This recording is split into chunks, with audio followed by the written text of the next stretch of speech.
It's kind of like now it gets to the point that the conversation is No, I mean, look, down. I'll be honest. Like, I asked you a very simple question about interwar period. You know what the Darnells is with Churchill, and so I don't take what you say that seriously. My expertise has to do with the policy of appeasement. Secondly, I reject the entire premise of just looking at everything through the interwar period, because what have they called Donald Trump since day one? They've called him Hitler, and they've called every one of us that wear these hats and these red hats Nazis. And it is so ridiculous, and it's so repulsive, and it's so insulting. Instead, as a historian, you should not just try to find similarities. You have an obligation to find differences.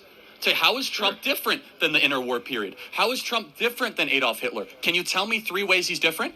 I can give you 100 ways in which he's different. Okay, but then you came up here with just the similarities. Would you like me to have come up here and talked about all the similarities? Or, I mean, is this conversation supposed to prove me wrong? Again, yes, they were both, men with XY chromosomes. And, you could go through all the the similarities. Right, and that's making a trite argument there. But this is really important, is that our current...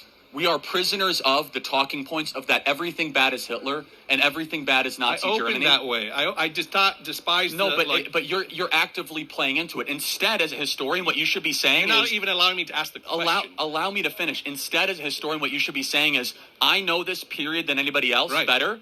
And I think it's ridiculous when people even get close to asking these questions. Sure. You are failing as a historian Let me tell not to lead people towards that. There's a big difference. You are failing as a professor not to do that. Because if a student walks into my class... Let me tell you why. I'm going to finish. Because all of a sudden it justifies violence and death threats against us because the left is propagandized by professors like you being told that we are Nazis all the time. And they come after us. I haven't called anyone here a Nazi whatsoever. Everything you have said is the embedded through line. If my student walks into my class and starts pointing everything at fascist, I provide that correction. You did point out this is my area of expertise, and you won't even allow me to ask the question and make the comparison. No, we allowed you to do it, and then you said, here's all the similarities, and it's a great grave of concern. I have not given one criticism to your character or to your intelligence. I've been up here and you've done it multiple times to me. I'm not taking money from kids to go them study history at the University of Florida. I don't have a PhD, and you do.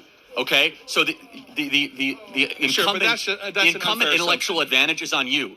You have a PhD. I do not. You have a moral obligation when kids go into debt into your class and when you have a public platform to lead them towards saying, actually, no, the people in media are misrepresenting this. And this isn't actually the rise of Nazi Germany. Instead, you're like, well, we should consider this. And the similarities are kind of eerily and chilling, which is complete nonsense. This is my area of study.